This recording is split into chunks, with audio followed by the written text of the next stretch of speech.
Sejam bem-vindos ao segundo podcast sobre água do jornal Água e Ambiente de maio. A água para reutilização está na ordem do dia. Este é o nosso tema. A escassez hídrica impõe que olhemos para as diversas fontes de água ao nosso dispor como forma de evitar a sobreutilização dos recursos hídricos. Mas a utilização segura de água para reutilização impõe desafios, seja para utilização na agricultura, seja para utilização em espaços de lazer ou no espaço público, como é o caso das lavagens de ruas, da lavagem de contentores de lixo, seja para utilização tecnicamente viável na indústria ou na energia, para a produção, por exemplo, de hidrogênio, que hoje mobiliza muitos promotores deste gás renovável. Também nesta área da energia, constata-se que há entusiasmo pela utilização de água, de efluentes, para a produção de hidrogênio. Mas essa mesma utilização, também aqui, exige requisitos muito elevados de qualidade de água à saída de hectares. Desde logo que a qualidade dessa água cumpra determinados parâmetros para que possa ser submetida a um processo de osmose inversa, seguido de processos muito complexos, complementados para elevar ainda mais a qualidade da água. Para a nossa conversa temos dois motes. O primeiro mote: há requisitos muito específicos que constam de regulamentos nacionais para a utilização da água tratada em função dos usos que lhe queremos dar. Hoje, as águas residuais tratadas cumprem esses requisitos. Esta é a questão do primeiro mote. E depois, um segundo mote: o nosso parque de hectares garante as condições tecnológicas suficientes para dar resposta às diferentes utilizações de água que queremos fazer. É por aqui que vamos andar, é por aqui que vai andar a nossa conversa, à volta destes dois motes. E para o fazê-lo, temos connosco três intervenientes deste nosso podcast. Temos à minha direita o António Carmona Rodrigues, que é professor da FCT, da nova FCT, residente deste podcast, e temos também à minha direita o Diogo Ferreira Oliveira, administrador da Define Future Option. E aqui à minha esquerda, a quem também agradeço muito a presença, temos o professor António Coimbra Mano, que é professor da nova FCT. Muito obrigado aos três por aqui estarem. Eu sou diretor do Jornal do Ambiente e faço aqui o papel da moderação. E passamos desde já, então, ao primeiro mote e passo a palavra ao António Carmona Rodrigues para lhe perguntar: realmente há requisitos específicos, há normativos em função que a água deve respeitar, as águas residuais tratadas devem respeitar em função do uso que lhe queremos dar. Claro. As águas hoje residuais tratadas cumprem esses requisitos para terem uma utilização segura? Esta é a questão. Muito bem.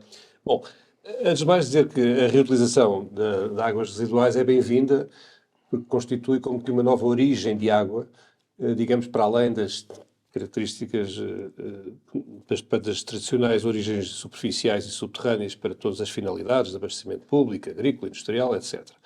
E, portanto, não é nada que seja relativamente novo em civilizações antigas. Mesmo cá em Portugal, há muitos anos, de alguma forma havia a preocupação de gerir a água, que era um recurso escasso, como é hoje ainda, de uma forma que pudesse ter uma reutilização, seja para a pecuária, para a agricultura, etc. E, portanto, hoje em dia fala-se muito de águas de reutilização, ainda bem, e tem diversas, de facto, tem um campo largo de utilizações. Genericamente, e não é a minha área, por isso temos aqui hoje o professor António Pedro Mano, que sabe disso muito melhor do que eu. Vamos lá ver, depende muito da utilização que se quer fazer das águas residuais reutilizadas. Uma coisa é se é para abastecimento público, como é, por exemplo, em Singapura, obviamente. Outra coisa é se é para a agricultura, outra coisa é se é para rega de jardins, ou lavagem de espaços públicos, etc. Para a indústria, etc. Há um normativo comunitário nacional que diz para cada utilização quais são os requisitos. Portanto, ou seja, eu acredito que genericamente, se calhar as águas residuais, tal como saem na generalidade das hectares, que têm quase todas um tratamento só secundário, não estarão em condições imediatas de utilização para diversas utilizações. Talvez para outra, que tem sido menos falada, mas é que eu tenho falado há muito tempo, que aliás acho que faz sentido, porquanto cada vez mais ouço notícia aqui no Val do Tejo, na Zona Oeste, ou mesmo no Algarve, um grande rebaixamento dos níveis freáticos das águas subterrâneas, devido se calhar a períodos prolongados de menor disponibilidade de precipitação, E noutros países, e a avaliar pelo que eu vejo noutros países, é uma das possíveis utilizações das águas residuais é a recarga de aquíferos, em que, tanto quanto eu vejo, por exemplo, em casos como a cidade de Los Angeles, etc., aquilo praticamente só tem um tratamento chamado primário, digamos, relativamente simples, e depois as águas são abundantemente recarregáveis A nível em europeu aquíferos. há requisitos para esses recarregamentos? Para a recarga de águas residuais, eu não sei, o professor António Pedro Mendes saberá melhor, porque eu não tenho notícia que haja uma diretiva comunitária que tenha sido transposta para o direito nacional relativamente a esses requisitos quando se trata de recarga de águas de aquíferos. Não é? Não tenho notícia. Esta questão é muito premente, a água é escassa e são muitos os usos e cada vez mais os usos que competem pela água. E não foi por acaso que na introdução falei da questão da energia. Nós queremos produzir hidrogênio, o hidrogênio precisa de água, mas precisa de água com requisitos. Não é só a existência da água, simplesmente. Há uma série de requisitos. Diogo. Sim, senhor. Antes de mais, olá aos presentes, olá aos ouvintes. Relativamente a esta questão, se as águas residuais tratadas cumprem os requisitos, e eu vou já respondê-la, é bom que cumpram. Porque no dia em que não cumprirem, temos um problema. E acaba-se tudo. No dia em que houver um problema de patogénicos, de problemas de saúde, com águas residuais tratadas, acabou-se. E o problema não precisa de ser em Portugal. Pode ser noutro país, porque isto tem repercussões no mundo. Veja-se o tema das vacas loucas e da mioleira, que deixou de ser um prato. Era um prato que se deixou de comer porque houve um problema num país. E, portanto, é bom que se cumpra. Eu talvez começasse por dar o panorama do mundo. No mundo, neste momento, as águas residuais tratadas representam a quantidade de consumo de 75 Portugais. Ok? O que nós consumimos no país todo, multiplicado por 75, é o que se está a utilizar em águas residuais tratadas no mundo. Sendo que os maiores produtores é o Egito, em primeiro lugar, a China, os Estados Unidos, a Índia e a Espanha. São os maiores produtores de águas residuais tratadas. Ou que reutilizam mais águas, aliás.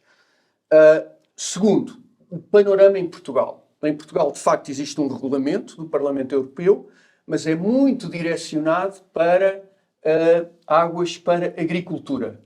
Os outros usos não aparecem praticamente neste regulamento, se é que aparecem de todo. Depois existe uns guidelines, como se diz em inglês, umas orientações para a aplicação daquele regulamento. Estas orientações são muito recentes, são de 2022, e tentam ajudar os países a compreender como é que se podem reutilizar as águas. Sendo que na Europa a reutilização das águas é de cerca de 2,4%, ok? Em média. E o país que mais reutiliza é o Chipre, com mais de 30% de reutilização. Em terceiro lugar, o que é que se passa em Portugal? Portanto, existe legislação, aliás, já existe desde 2007, existe uma legislação muito específica, muito recente, em 2019, e neste momento utilizamos 0,6% das águas tratadas para reutilização, em média, sendo que o maior produtor é as águas do Algarve, com 3,6%. Portanto, este é o panorama, é assim que estamos. Quanto à questão de se elas cumprem os requisitos. Cumprem. É um setor licenciado pela APA, portanto, todas as reutilizações têm de ser licenciadas e por cada licença há requisitos específicos. Como disse o Carmona Rodrigues, a utilizações diferentes, as exigências também são diferentes. Ok? Sim, senhor. Basicamente, é este o panorama desde o mundo até Portugal. A questão é a mesma, esta questão dos requisitos, que estão nos normativos, é ainda um caminho que tem que ser feito? Está tudo feito? Acredito que não. Mas gostávamos de ouvir.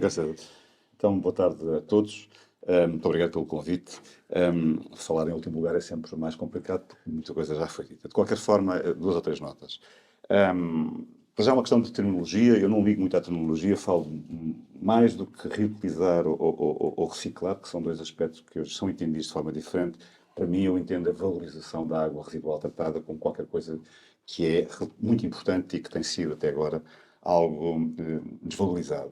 Reciclar significa voltar a utilizar água para os mesmos fins, reutilizar significa pegar a água residual tratada e, enfim, dar-lhe um outro uso que não aquele que ela tinha inicialmente. Tudo bem, e de facto, como dizia o Diogo, as percentagens, quer em termos europeus, quer em termos de Portugal, são muito baixas. De qualquer forma, relativamente a estas questões, as nossas etages existem, cumprem.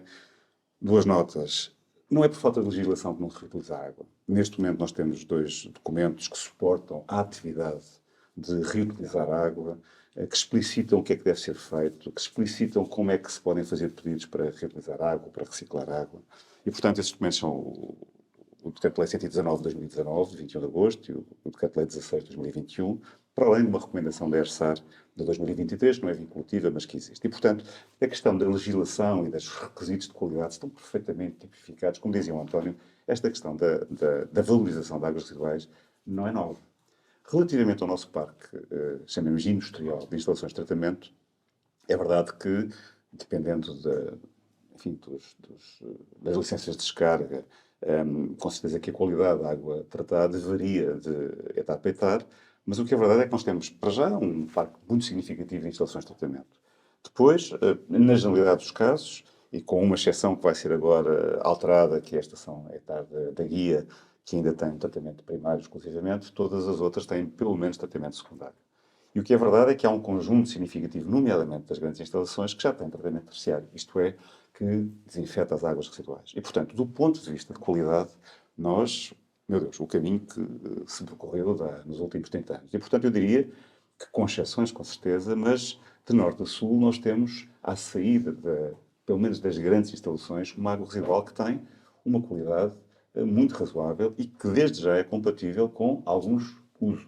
Não é? Certo, Com certo. certeza que há usos mais restritivos, nomeadamente a rega de algum tipo de culturas, que pode exigir uma afinação e, no que diz respeito à questão da utilização da água residual tratada para a produção de hidrogênio verde, com certeza que estamos também sujeitos a alguma afinação de efluentes tratados. Mas eu diria que a situação não é por falta de qualidade do efluente tratado, não é Não por falta de podemos usar. legislação que não podemos usar. Portanto, as causas que limitam ou que têm obstado a que estes números, que são de facto muito baixos, não sejam superiores, têm sido questões de aplicabilidade, questões políticas, Muito nomeadamente, e vamos seguir por aí, não é por questões técnicas.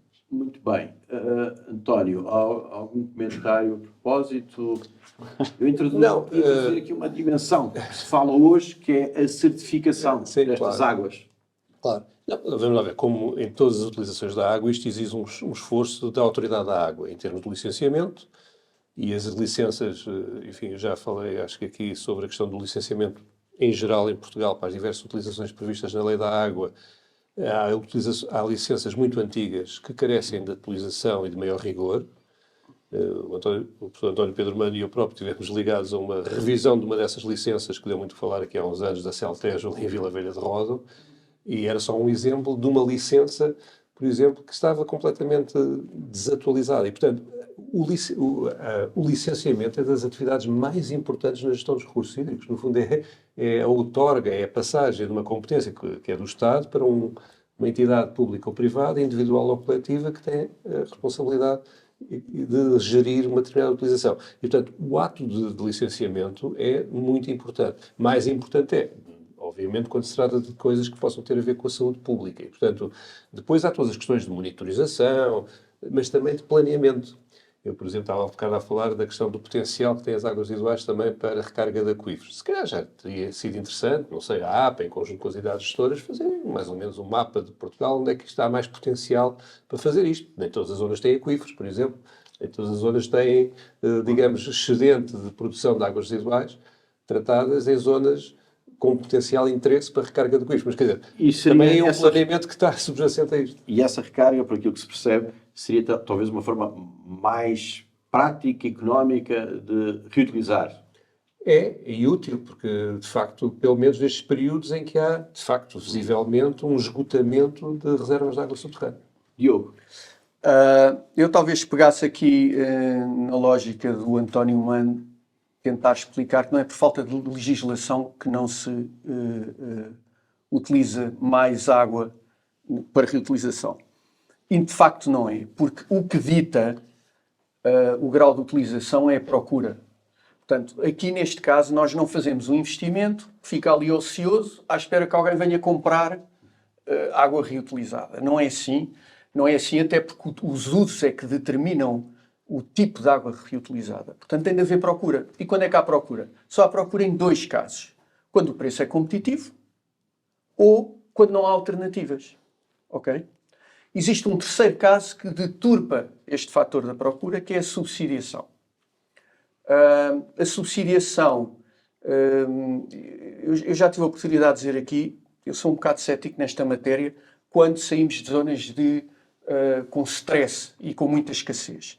Porque não podemos tratar o Algarve como tratamos o Minho e, portanto, haver subsidiação para zonas de escassez pode até fazer sentido, mas andar a subsidiar soluções de reutilização de águas tratadas na Peneda Gerês, se calhar já não fará tanto sentido. E, portanto, tem de se ter em atenção que quem dita a quantidade de água reutilizada é a procura, não é a oferta. E a oferta temos muita. Quem dita é o preço e quem dita são as alternativas. Sim, senhor. Agora, posso só esqueci só, o Diogo disse há pouco uma coisa curiosa, que foi, na Europa, Chipre é o país que tem o maior índice de reutilização de águas residuais. É, curiosamente, o país da Europa que tem o maior índice de um Water Exploitation Index que usa a União Europeia e a Agência Europeia do Ambiente para classificar, digamos, a escassez de água. E, de facto, Chipre é o pior em termos de disponibilidade de água. E, portanto, não admira que seja simultaneamente aquele que tem mais reutilização. Professor António Manso, a questão da certificação da água reutilizada em função dos usos. Pode fazer o seu caminho, deve fazer o seu caminho, fará o seu caminho. Pode, deve e fará o seu caminho. E, de facto, enfim, complementando o que eu estava a dizer, pronto, há aqui o mercado funciona entre oferta e procura, não é? Pronto. E, de facto, é completamente diferente quando olhamos, enfim, a sul e a norte, as realidades são diferentes, porque a escassez a sul é claramente mais evidente do que a norte.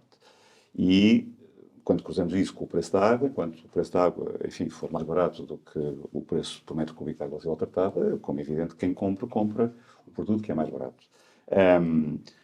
Portanto, a questão não se coloca nem em termos da legislação, nem em questão da certificação. As ETAR conseguem, como qualquer indústria, têm uma matéria-prima que tem determinada qualidade, que varia ao longo do tempo, ao longo do ano e ao longo dos anos, mas, enfim, a matéria-prima, enfim, o produto terá e deverá ter sempre e garante-se a qualidade do produto final, que é a água residual tratada. Portanto, do ponto de vista do consumidor, é expectável que possa contar com com um bem, que é a água residual tratada, que tenha uma qualidade que é consistente com aquilo que possam ser os seus anseios, os seus usos, aquilo que é pretendido para essa água residual tratada. A questão que se coloca, neste momento, daquilo que eu sei e da realidade que eu conheço, tem muito a ver com onde é necessário, ou onde faria sentido e onde a água é mais escassa, estamos muito longe dos locais onde é produzida a água residual tratada. E, portanto, há aqui uma questão de investimento, de transporte e de armazenamento da água residual tratada. Logicamente, a ZETAR, enfim, no caso português, então, é paradigmático. Fundamentalmente, as grandes instalações estão situadas ao longo da costa, na orla do litoral, e muitas vezes os consumos de água são, enfim, não interessa se é muito no interior, estamos a falar de alguns quilómetros ou bastantes quilómetros afastados dos locais onde essa água residual é produzida. E a partir daqui entramos no conflito. Quem é que paga o quê? Não é? Quem é que paga a questão do transporte, do armazenamento e de uma nova rede, de um novo sistema de abastecimento de água? Não vou discutir, não sou de facto político, como disse há bocado, antes da reunião. Admito que faça sentido haver, digamos, algumas infraestruturas que devam ser da responsabilidade, porque é um bem de todos nós, não é? Agora, a partir daí, de facto, não faz sentido sermos nós todos a subsidiar o preço por metro cúbico de água residual tratada. Agora, as questões colocam-se de uma forma completamente diferente. É assim, isto é tudo muito bonito quando há alternativas. Quando não há a água residual tratada, e eu não vejo a valorização da água residual como, digamos, a resposta para todos os problemas. Eu penso é que pode ser uma resposta complementar a muitas outras. Não sei se se trata de construir mais barragens ou menos barragens, acho que faz sentido olharmos para a valorização de um produto que existe todos os dias, que decorre da água que nós consumimos e da nossa vivência, olharmos para qualquer coisa que não... Enfim, é tratada, muitas vezes é muito bem tratada, e acho que vale a pena acrescentar, em cima disto, que vem uma revisão da diretiva, que vai obrigar, nomeadamente nas grandes instalações, a afinar ainda mais, digamos, o tratamento da água residual tratada. Portanto, passamos a ter, digamos, um produto final que não é compatível com água para beber, mas que tem uma qualidade bacteriológica, uma qualidade excelente. E, de facto, deitá-la fora é que me parece que é contraproducente. Ora, a partir daí, de facto, estamos à beira do rio X ou do rio Y e quem precisa de água está a 15 km a montante. Eu quero aquela água, mas não quero pagar nem o transporte nem o armazenamento. Bom, aqui tem que haver uma lógica, tem que haver uma estratégia que me parece que, na generalidade dos casos, ainda não há. Uma estratégia, enfim, há muitos planos, enfim, muitas... Creio que há bons exemplos, nomeadamente nesta, que eu conheço, não estou a dizer que não haja outros, de facto, no Algarve, nomeadamente a reboque destes fundos comunitários que aí estão e do facto de haver uma escassez de água que é sentida por todos e pelo facto de haver turismo e pelo facto de haverem grandes consumidores de água residual, que é o Golfo, é onde eu creio que nesta altura está mais à frente a questão da reutilização e da valorização da água, mas estamos a 20 anos depois de terem sido feitos os primeiros estudos. Já passou um hiato de tempo enorme, parece que agora vão ser materializados pelo menos alguns desses projetos. Muito bem, vamos para o nosso segundo mote, que está relacionado com o Parque de Etares, garante as condições tecnológicas. De alguma forma, isto já foi abordado na primeira questão pelo professor António Manso, mas é o nosso segundo mote, que se garante as condições tecnológicas suficientes para dar resposta às diferentes utilizações. Podemos estar à vontade, o professor António Manso referiu que sim. Eu acho que sim, quer dizer, tem evoluído muito. Eu diria, e não é uma frase minha, mas ouvi de um colega há uns tempos, que é interessante que nós, desde os anos, se calhar, 70 até hoje, passámos primeiro por uma fase muito quantitativa, porque era preciso dar em quantidade redes de abastecimento de água, estações, redes de coletores, de tratamento, mas era preciso haver infraestruturas que não havia. Havia uma baixa percentagem da população servida com redes de coletores e tratamento de águas residuais e mesmo assim o abastecimento também não era muito grande. Depois passámos, eu diria, para uma fase mais qualitativa, ou seja, passou-se de uma fase em que havia muita infraestrutura, mas muitas delas não funcionavam relativamente bem, passou-se para uma fase mais qualitativa, bem, vamos lá pôr isto a funcionar minimamente de acordo com a legislação, com as exigências ambientais, das descargas, essas coisas todas. Eu, de alguma forma, acho que agora estamos há uns anos nesta parte mais numa terceira fase, que é mais já de alguma excelência, digamos, de alguma sofisticação. Também, e esta evolução tem muito a ver não só do ponto de vista tecnológico, do ponto de vista das exigências, tanto legais como até, digamos, da pressão da opinião pública, não é?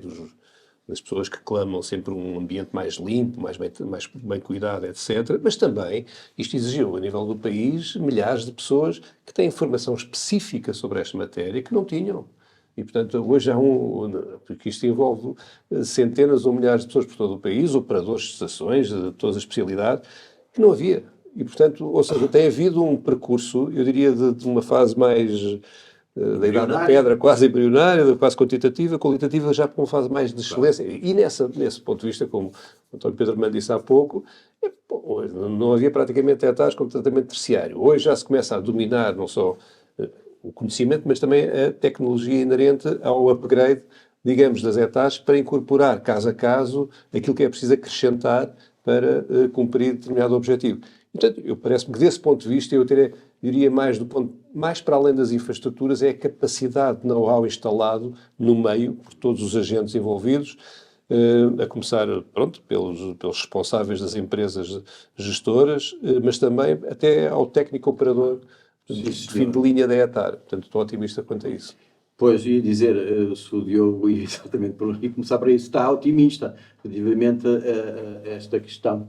Se comunga dessa perspectiva otimista do Sim, António. creio que em termos de condições tecnológicas e daquilo que são as nossas etares, temos capacidade instalada, boa capacidade instalada.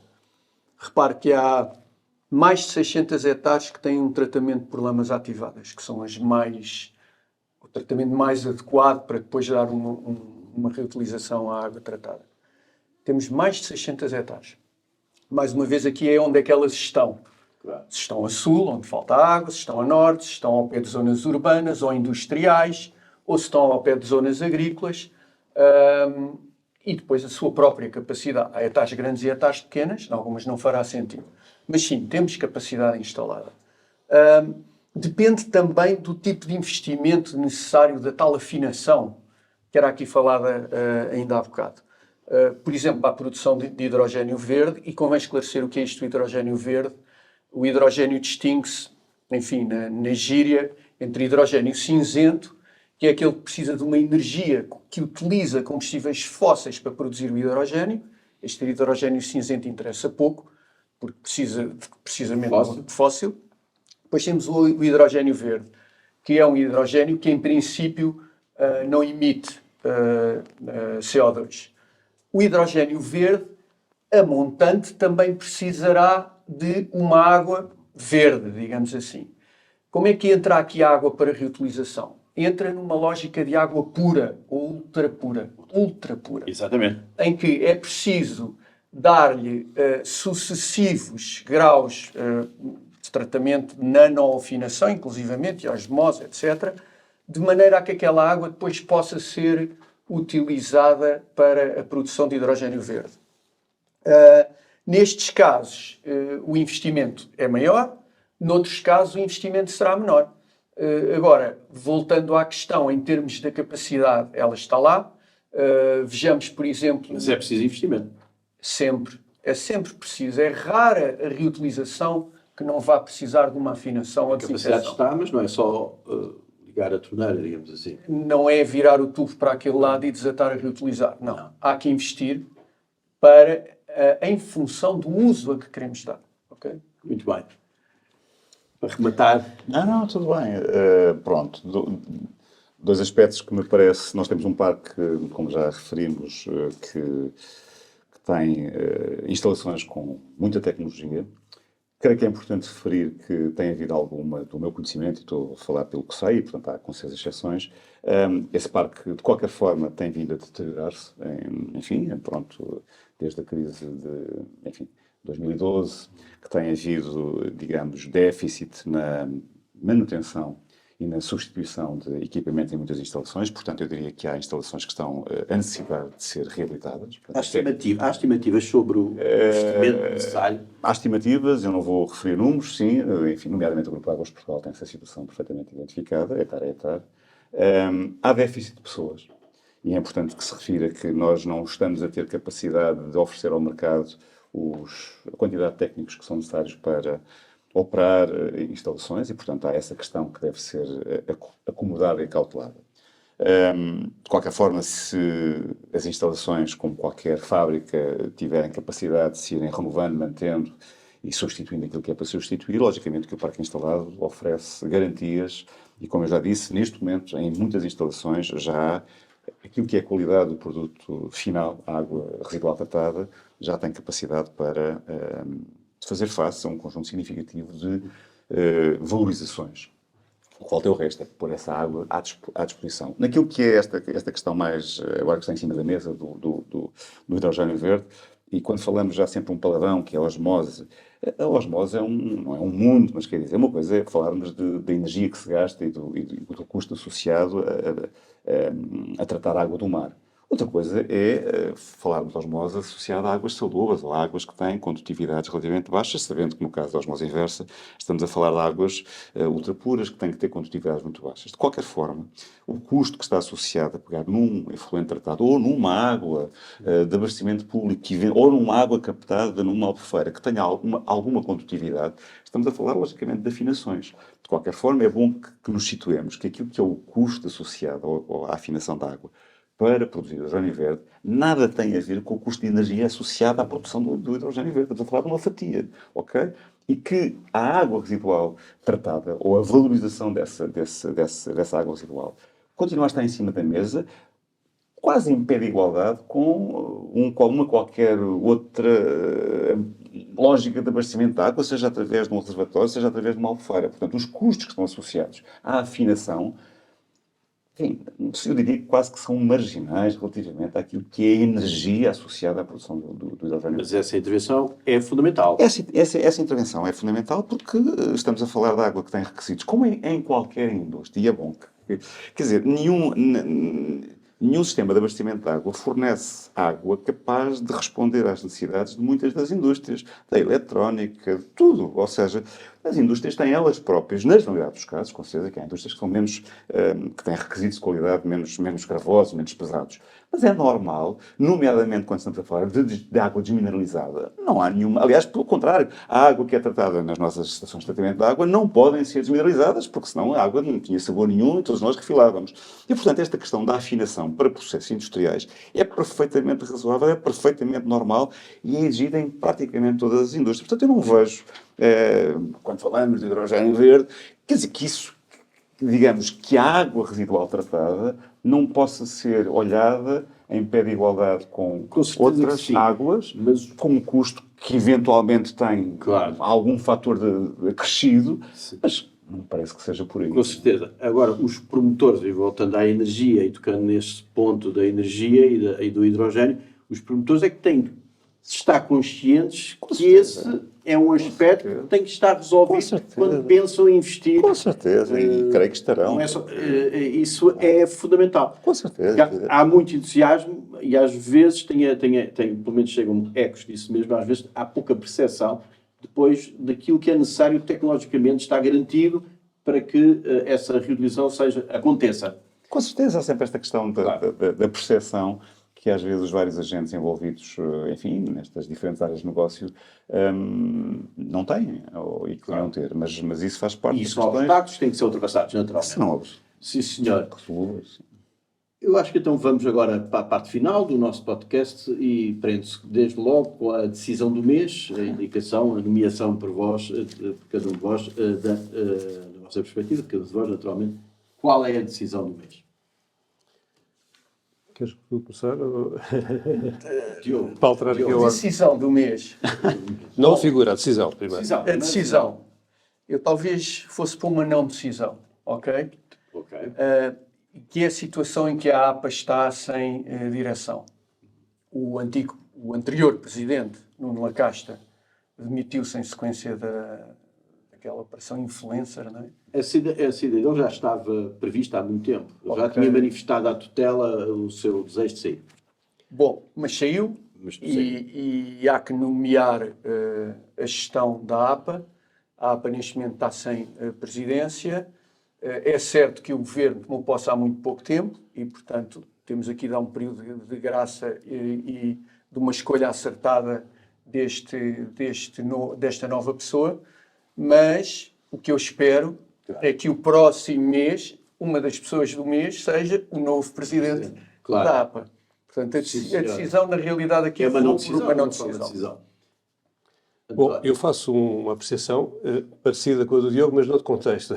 Não é do mês, deste mês, mas hoje é que foi conhecida a notícia, mas reporta a dezembro. Portanto, é do mês de dezembro, mas hoje é que saiu a notícia. Pese embora, enfim, algumas pessoas já saberem do que é que tinha acontecido. Bom, então o Ministério das Finanças, no final de dezembro, para o Governo ficar bem na fotografia, quis ir buscar dinheiro a muitas empresas públicas, para compensar, se calhar, o dinheiro que pôs noutras empresas públicas.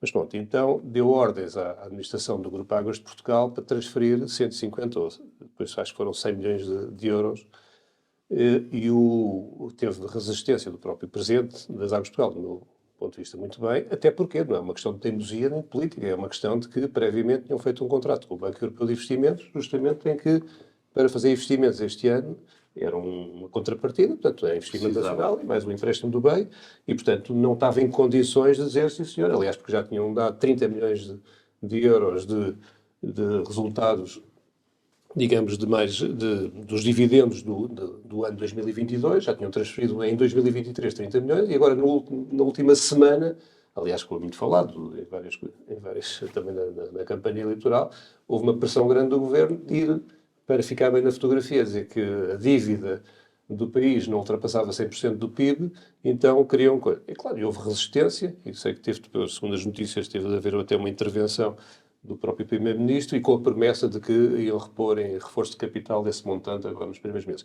É uma forma, e isto causa problemas enormes de gestão às empresas, não só podendo pôr em causa até compromissos importantes para investimento nesta área, como todos acabámos aqui de falar, que é importantíssimo, como também a questão da dificuldade de uma gestão financeira de uma empresa não poder contar com os saldos transitados justamente para este planeamento. Isto não é planeamento, é um exercício de planeamento, é uma coisa casuística, do meu ponto de vista perfeitamente dispensável e só entendível no contexto de campanha eleitoral.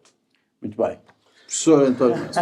Pronto, eu, de facto, enfim, quando confrontado com este, quem é que eu elejo, tive alguma dificuldade. Mas agora é a decisão, é mais fácil. Não, eu misturei as duas e então, pronto, no dia 28 de Abril, portanto, recentemente, o dia 28 de Abril é o Dia Mundial da Segurança e Saúde no Trabalho e este ano a Organização Internacional do Trabalho, que é uma agência das Nações Unidas, elegeu, digamos, a questão das alterações climáticas como um aspecto muito relevante e publicou um relatório que, digamos, que ilustra os riscos para os trabalhadores devido ao agravamento das alterações climáticas.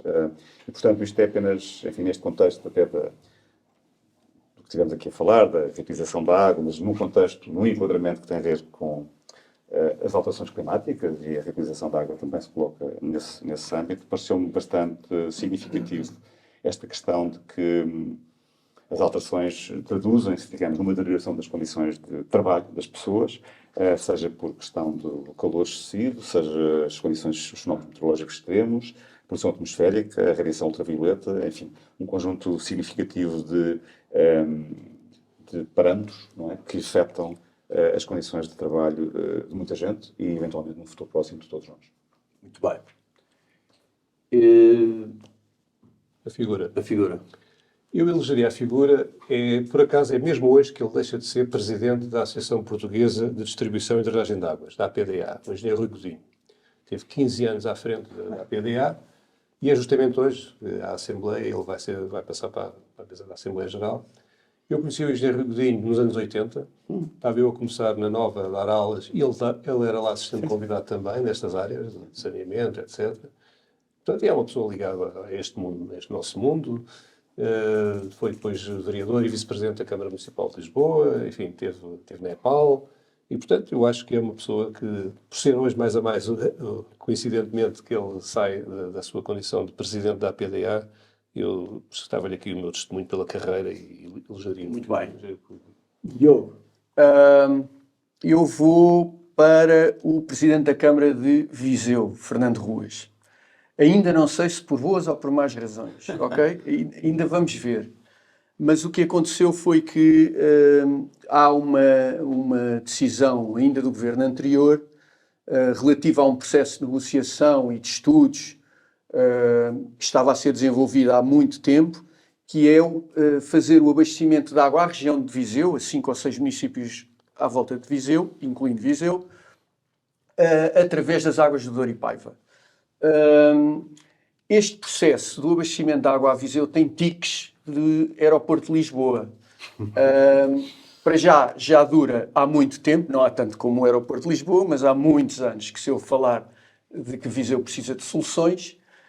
Em segundo lugar, porque houve um plano diretor feito à antiga, por engenheiros, bem feito, escrutinado pelos municípios, que foi à ERSAR, que foi ao Ministério do Ambiente, e que apresenta, creio que, 5 soluções diferentes, e nenhuma delas é as águas do Douro e Paiva.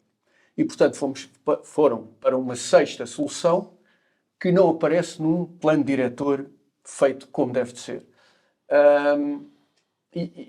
E que aparece com alguma falta de escrutínio, precisamente porque não foi às câmaras, não foi ao Ministério, etc. Bom, ao Ministério terá ido, porque a ADP e as águas do Douro e Paiva fazem parte do Ministério do Ambiente.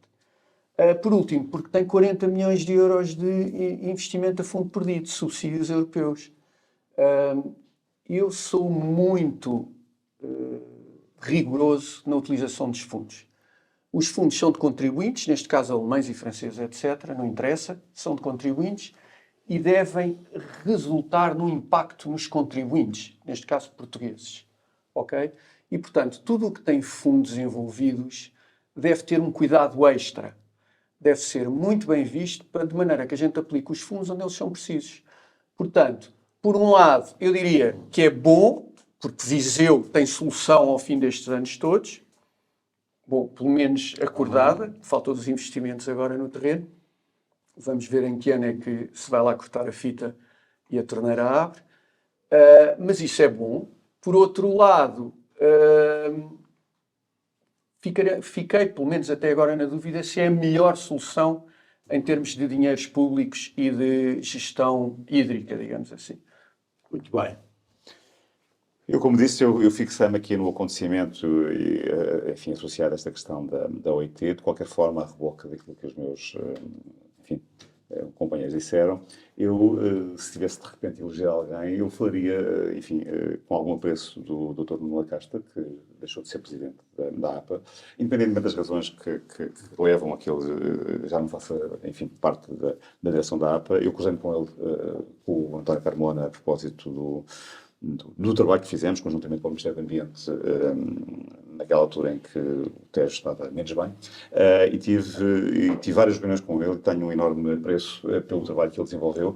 Com certeza, sempre sujeito a críticas, quem está à frente da Agência Portuguesa do Ambiente, se faz é porque faz, se não faz é porque não faz, terá sempre, é um lugar Mas eu tento ingrato. concordar, foi um bom presidente. É um lugar ingrato, enfim, a responsabilidade é sempre dele, para o bem ou para o mal. De qualquer forma, a Agência Portuguesa do Ambiente tem o seu lugar muito relevante e tem sido, digamos, tem conseguido alavancar muitas coisas muito positivas, independentemente, com certeza, de haver aspectos que podem ser, por qualquer de nós, criticados, mas isso faz parte das regras do jogo. Eu subscrevo. Subscrevo também. Muito bem, por unanimidade. Foi assim o nosso podcast de maio. Agradeço ao professor António Mano a sua presença e agradeço naturalmente ao António, ao Diogo também a vossa presença aqui. Dizer que quisemos trazer esta questão dos requisitos para a utilização segura das águas residuais tratadas para a agenda. Esta utilização da reutilização da água está a fazer o seu caminho, vai fazer o seu caminho. É necessário, podemos utilizar esta fonte de água num enquadramento e num contexto de escassez de água, é muito precisa, e esta questão dos requisitos também fará o seu caminho e é útil trazer, entendemos assim, que é útil trazer para os nossos podcasts este tema. Muito obrigado e até junho.